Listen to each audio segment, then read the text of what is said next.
présente aujourd'hui notre 371e journal de bord. Jean-Marie Le Pen, bonjour. Bonjour. Alors, un avion de la compagnie Air Algérie s'est écrasé au nord du Mali. Sa carcasse, recherchée par les militaires français de l'opération Serval depuis 24 heures, a été détectée par un drone et apparemment l'armée française serait déjà sur place. Après Malaysian Air, Taiwan Air, ça fait beaucoup de, d'accidents d'avion en peu de temps. Oui, ça s'appelle la série noire. Il y a comme ça des conjonctions d'événements accidentels qui, quelquefois, fait penser à une prédisposition du monde vers la catastrophe. Mais ceci arrive assez couramment, que les accidents de voitures, de trains, se succèdent et se conjuguent comme ça. Oui, donc vous écartez la thèse selon laquelle ce pourrait être un missile ou une bombe. D'après ce qu'on sait, les débris de l'avion sont assez ramassés, c'est-à-dire assez compacts, donc il semble que l'avion se soit véritablement craché sur le sol, quoi.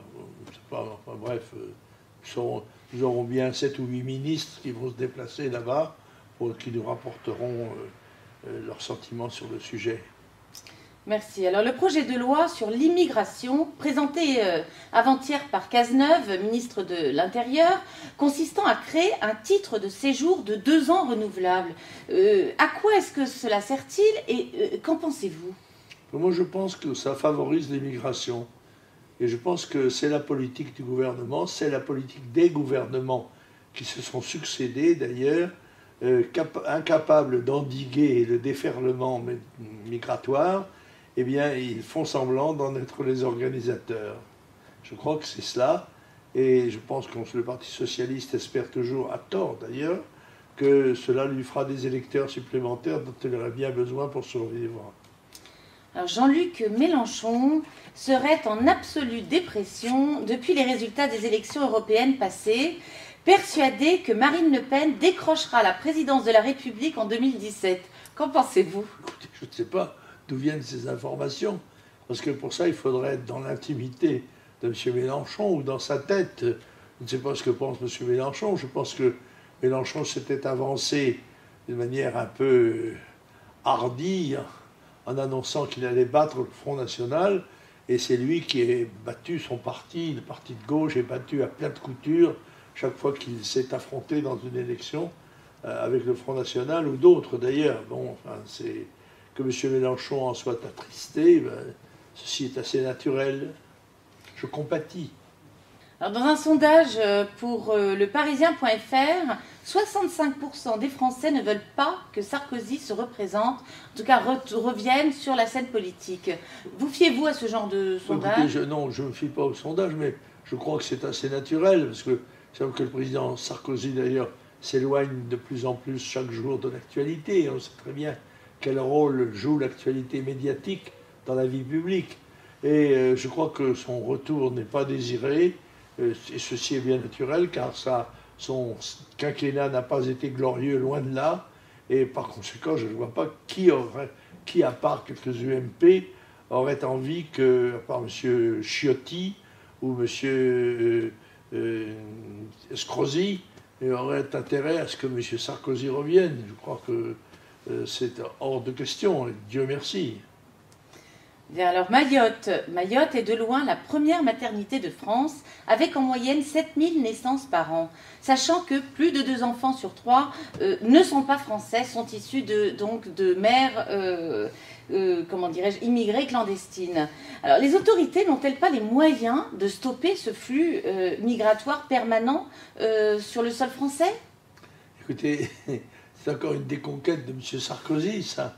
Il est évident que Mayotte est un réceptacle d'immigration de toute la région des Comores, que c'est le moyen de devenir français à pas cher, si j'ose dire. Alors les clandestines viennent accoucher en France, comme un certain nombre de dames de qualité vont accoucher aux États-Unis pour donner la nationalité américaine à leurs enfants. Eh bien, les Mahorais font de même pour ce qui est de la France qui, comme chacun sait, est un Eldorado, surtout quand on a apporté, si j'ose dire, de barque, un département français où le gouvernement, très évidemment, est incapable d'appliquer quelque ordre que ce soit. Alors, suite à la manif pro-palestinienne qui avait été interdite puis a dégénéré ensuite, 4 hommes ont été condamnés à des peines de prison. Pensez-vous que des personnes aient intérêt à faire dégénérer ce genre de manifestation? Et selon vous, l'interdiction génère-t-elle la violence? Elle peut le faire si l'interdiction est anormale, si elle est considérée comme une mesure de persécution. Elle peut motiver la colère ou le ressentiment d'une partie de la population. Mais en l'occurrence, c'est au ministre de l'Intérieur de juger ce qu'il doit faire. La règle dans notre pays, c'est que c'est la liberté de manifestation. Voilà. Donc, en principe, c'est à l'État de prendre les dispositions qui sont nécessaires pour protéger les Français, enfin ceux qui ne manifestent pas, des excès et des débordements. Mais je crois que ça n'a pas beaucoup d'effet, que ce soit permis ou que ce soit interdit. S'il y a des casseurs ou des gens qui souhaitent, ou des extrémistes qui souhaitent faire déraper la manifestation de pacifique à violente, je crois qu'il faut le prévoir, mais il est très difficile de l'empêcher. Alors justement, en parlant de manifestation, il ne resterait plus de chrétiens dans la ville de Mossoul, en Irak. Selon le patriarche chaldéen, les uns ont été massacrés, les autres chassés par les musulmans radicaux. À cet effet, 2 manifestations pacifiques se dérouleront à Lyon, place du Tertre à 15 h demain, samedi 26 juillet, et une à Paris à 14 h, place du Trocadéro. En soutien donc bien entendu aux chrétiens d'Irak, et je répète que ce sont des manifestations pacifiques. Le patriarche des Chaldéens de Babylone se dit de son côté profondément choqué justement par l'indifférence des Occidentaux. Pourquoi ce silence politico-médiatique selon vous? Écoutez, c'est parce que ceux qui devraient les premiers parler ne disent rien. L'Assemblée des évêques, qui était si pressée de condamner Jean-Marie Le Pen en 2002, devrait être en première ligne là, pour défendre les chrétiens. Mais je ne suis pas absolument sûr que leur sort les intéresse directement. Enfin, il est bien évident que les citoyens attendent des responsables chrétiens des attitudes plus dynamiques et une information plus large pour pouvoir éventuellement donner leur opinion. Je constate en effet, ce qui me choque beaucoup plus que le silence médiatique, c'est le silence des autorités religieuses et en particulier de cette fameuse assemblée des évêques.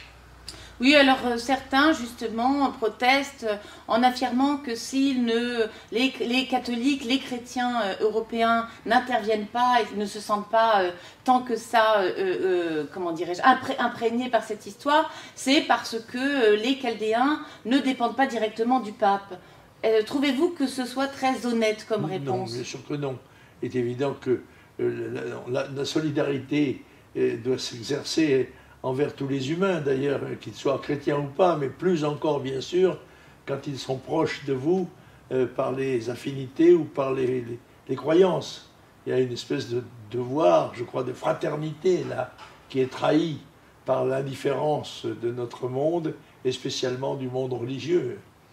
Je vous remercie beaucoup, Jean-Marie Le Pen. Est-ce que vous avez quelques lectures? Écoutez, je suis en train de lire, je crois, un très gros livre, un très gros roman de Volkov, qui est passionnant, qui s'appelle Alexandra, et qui est, j'en arrive au point où une démonstration aérienne du dernier chasseur de l'armée est présentée au public, et l'avion s'écrase sur la tribune officielle, tuant tous les descendants possibles, tous les impétrants possibles à la succession d'Alexandre IV, qui est le tsar, et ceci amène en 27e position une jeune fille, une jeune princesse, Alexandra, à devenir la tsarine.